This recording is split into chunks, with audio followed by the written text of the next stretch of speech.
সময়ের সাথে সাথে হয়তো আমরা এখন অনেক বড় হয়ে গেছি, কিন্তু স্মৃতির পাতায় আঁকড়ে রেখেছি আমাদের স্কুল জীবনের নানান ঘটনা। তখন মোটেই ভালো লাগতো না স্কুল লাইফটা, মনে হতো কবে যে বড় হব। কিন্তু আজ 5 বছর আগে আমি আমার স্কুলের দরজায় শেষবার দাঁড়িয়েছিলাম।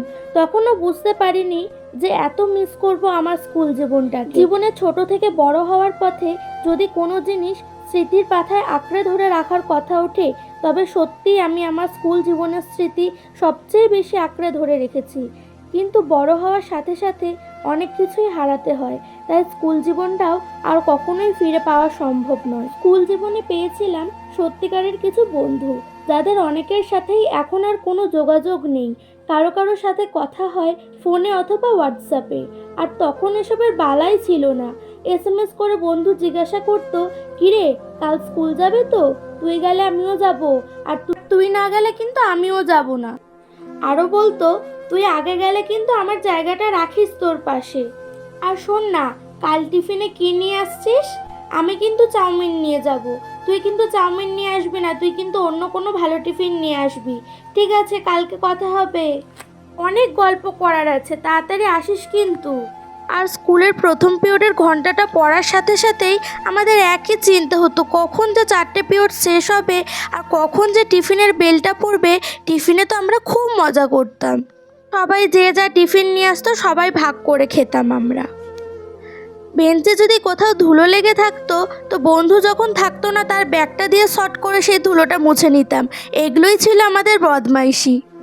স্কুলের প্রথম পিরিয়ড থেকে আমরা বান্ধবীরা মিলে এত কথা বলতাম, এত গল্প বলতাম, কখন যে ছুটির বেলটা পড়ে যেত আমরা বুঝতেই পারতাম না। জানো, কত গল্প বাকি রয়ে যেত। আর আমরা সবথেকে বেশি খুশি হতাম কোনো পিরিয়ড যদি অফ যেত, মানে কোনো ম্যাম যদি না আসতেন সেদিন, তো সেই দিনকারে সারা পিরিয়ডটা আমরা গল্প করে কাটাতে পারবো, তো সেই ভেবে আমরা খুব আনন্দ পেতাম।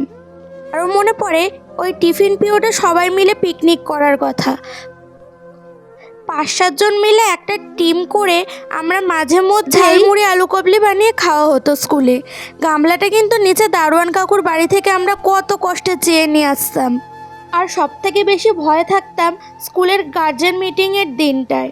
মনে হতো সব ম্যামেরা মিলে যদি বলে দেয় আমরা খুব গল্প করি, তখন তো আর আস্ত রাখবে না বাড়ি থেকে। আরও মনে পড়ে ওই স্কুলের বাইরে ঝালমুড়ি আলু কাবলি আর কুলের আচারের কাকুর দোকানটার কথা। যবে থেকে স্কুল যাওয়া ছেড়ে দিয়েছি তবে থেকে এগুলো আর পাই না বলতে গেলে, কিন্তু এই জিনিসগুলোই তখন ছিল আমাদের নেশা। প্রায় স্কুলের টিফিনটা না নিয়ে গিয়েই যদি 10-15 টাকা এক্সট্রা নিয়ে গিয়ে এগুলো খাওয়া যায় তো কি ভালোই না লাগতো। কত সময় হয়েছে জানো এমন, বাস ভাড়ার টাকায় আলু কাবলি, ফুচকা, আমড়া মাখা, কুলের আচার এই সমস্ত খেয়ে পায়ে হেঁটে কষ্ট করে করে বাড়ি এসেছি, তবু এগুলো খাওয়ার কথা ভুলতে পারিনি। বাজারে গিয়ে এরকম বড় বড় আমড়া দেখে মনে করলাম এখন তো আর সেই স্কুলের মতন আমড়া মাখা খাওয়াই হয় না, তাই যাই বাড়ি নিয়ে গিয়ে মাখা করে খাই আর বন্ধুদের সাথে স্কুল জীবনটা শেয়ার করি।